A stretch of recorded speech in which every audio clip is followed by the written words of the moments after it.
Once upon a time, there was a beautiful girl named Cinderella who lived in a chateau with her wicked stepmother and her selfish stepsisters. I'm sure you all remember what happened to her. How the king invited all the eligible maidens in the kingdom to meet the prince. How Cinderella's friends, Jacques, Gus, and Susie the mice, made a dress for her to wear to the ball. How the terrible stepsisters tore the dress and went off to the ball, leaving poor Cinderella crying in the garden. Then came one of the best parts of the story, for Cinderella's godmother appeared, and with a salagadoola, menchikaboola, bibbidi-bobbidi-boo, and a few waves of her magic wand, sent Cinderella off to the ball in a wonderful coach and with a beautiful new dress. Cinderella met the prince, and they danced away the whole evening. But suddenly it was midnight, and Cinderella had forgotten her godmother's warning to be home by midnight. She ran from the great ballroom, leaving one glass slipper behind. When the last stroke of 12 had sounded, Cinderella found herself back in her rags, and her beautiful coach was nothing but a broken pumpkin. The next day, the king gave orders that the glass slipper was to be tried on every maiden in the kingdom, and when it fit, the prince would marry the lucky girl. But Cinderella's wicked stepmother was afraid it might fit Cinderella, so she locked her in the tower of the chateau and put the key in her pocket. While the Grand Duke was trying the glass slipper on Cinderella's stepsisters, Jacques and Gus, two of Cinderella's best mouse friends, slipped the key out of the stepmother's pocket and slowly pushed it up the long staircase and rescued Cinderella just in time. When the Grand Duke tried the glass slipper on Cinderella's foot, it fit perfectly, of course. So the prince and Cinderella were married and lived in the castle and were happy ever after. Their mouse friends moved in with them and were happy too, except for one thing. And that one thing is what this story of the further adventures of Jacques and Gus is all about. One day, a feeble little knocking was heard at the door of the castle. When Cinderella answered, she found a little mouse in raggedy clothing and carrying a tiny violin. It was Ludwig Maushensky, and he was a wandering musician. Cinderella took him in immediately, gave him some new warm clothes and a big dinner, and introduced him to all the other mice. Listen, all of you. I want to introduce our new friend.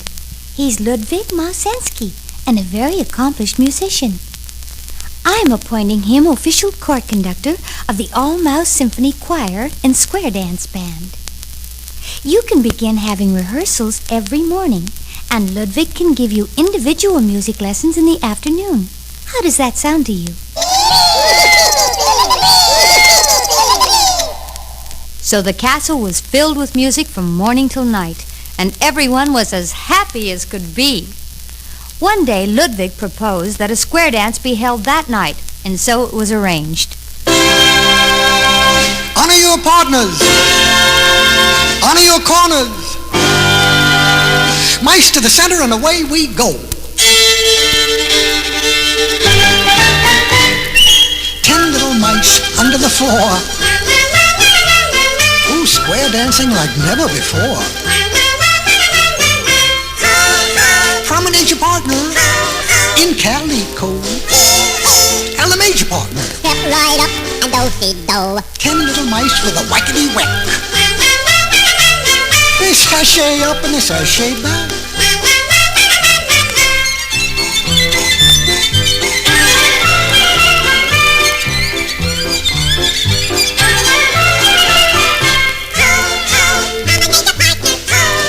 In calico.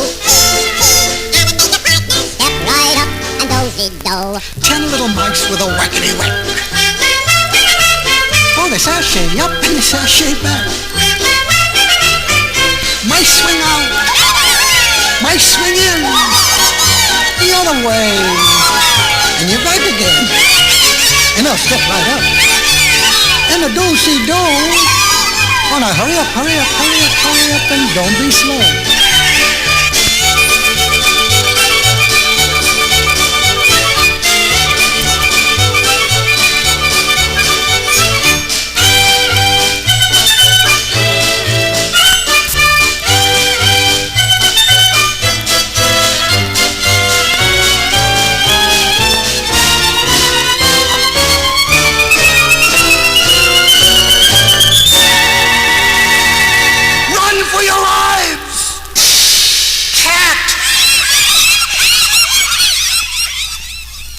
The mice scurried in every direction, and when Cinderella came to see what all the commotion was about, she found her old enemy, Lucifer, had somehow gotten into the castle.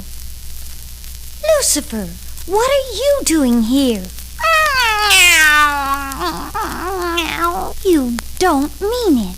Yes. I knew my stepmother had a hard heart, but to throw an old friend like you out into the cold... But where will you live? Who knows? After all the terrible things you used to do, I couldn't... Please. Oh, all right. But you must promise to behave. And especially, you must leave my friends, the mice, alone. Yes. Thank you. When the mice learned that Lucifer was moving in, they sent a delegation to Cinderella to ask her to throw Lucifer right out again. They reminded Cinderella of the awful things Lucifer had tried to do to them when they all lived at the chateau together. But Cinderella told them that Lucifer had promised to be good now. Even so, the mice mistrusted the old cat, and they all gave him a wide berth. All, that is, except Ludwig Masensky, who had never met such a creature before, and therefore was rather fascinated by him. Ah, so you're a cat. I've heard about cats, but I never saw one up close. Meow. Meow. Are you musical? Meow. Meow. Meow. Meow. Meow. Meow. Meow. Meow. Do you play an instrument? Yes. So Ludwig climbed up on top of the grand piano while Lucifer played.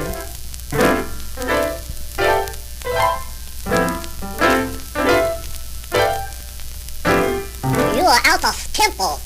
Here, listen to this.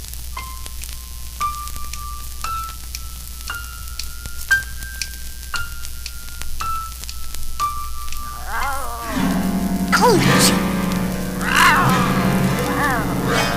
Well, Ludwig in his innocence about cats had gotten himself into an awful fix, trapped in a grand piano.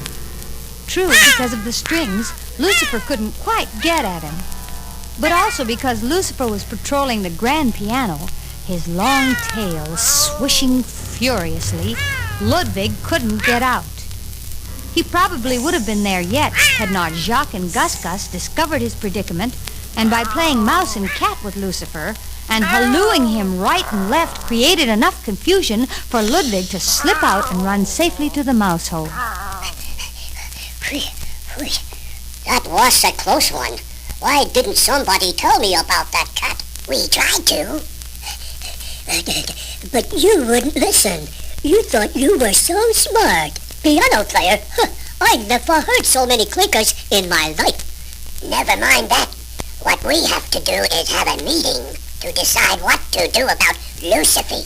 That cat should be barred from playing the piano. He should be barred from this castle. Let's tell Cinderella. No. This is something we should do ourselves. Are we men or mice?